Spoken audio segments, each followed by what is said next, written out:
Administration officials believe North Korea was behind the hack. Could it have been North Korea, you think? It could be. In my personal opinion, it's not. I mean, look at the bandwidth going into North Korea. I mean, the pipelines, the pipes going in, handling data. They only have like one major ISP across the entire nation. That kind of information flowing at one time would have shut down North Korean internet completely. You're saying, bottom line, they don't have the infrastructure to pull. They don't have the infrastructure. They don't have the technical capabilities. Really interesting. Whoever is responsible for the Sony cyber attack, these last couple of weeks remind us why we have to be vigilant in the fight against hackers. For security concerns and worries about identity theft, the man to reach out to is Professor Fraud. That is William Kresse. Welcome to Midpoint.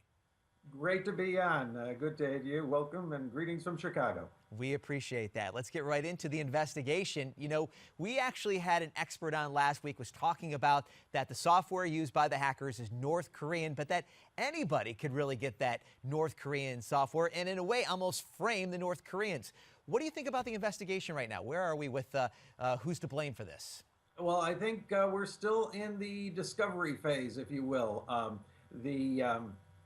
Yes, the coding that was used originated in North Korea, but that coding has been leaked out, so others could have used it to frame North Korea.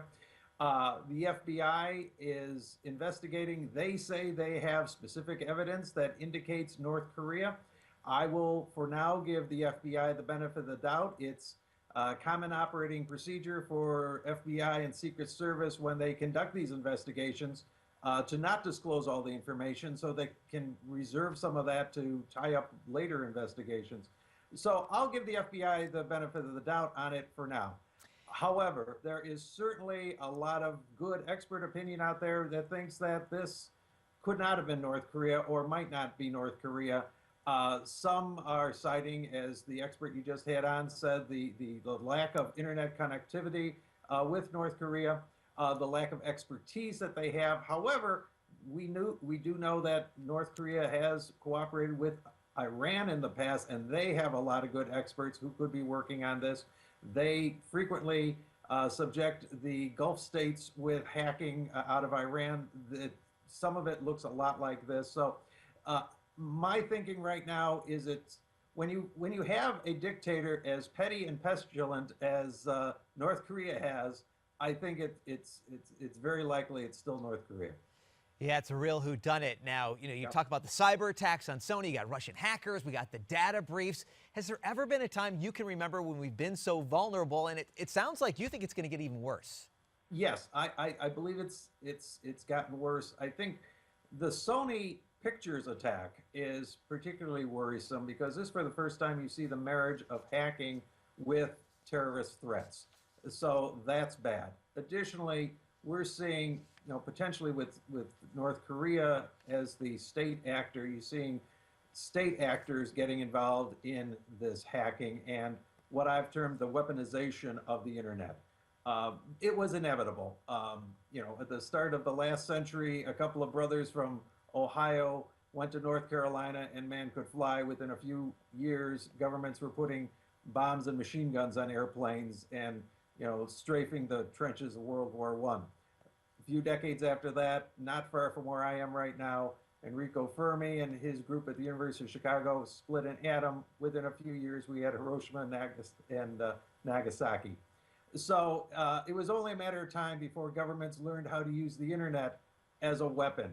The United States, because of our reliance on the internet, is particularly vulnerable to this. In a sense, we should be grateful if this did come out of North Korea, that Kim Jong-un, being as I say, petty and petulant, went after Sony Pictures when he could have used any other vulnerable targets of our infrastructure, our power grid, healthcare system, financial systems. So this, in a sense, we should be grateful. This is our wake-up call. This is telling us the age of innocence on the internet is over. We have to be more circumspect about what we put in emails, about how we set up systems. Corporations may want to back away from having enterprise-wide computing, where we got one system that handles everything from the heating and ventilating and air conditioning to the payment system and to the trade secrets, to HR and to email. So I think we've turned a corner here where we have to be more cautious.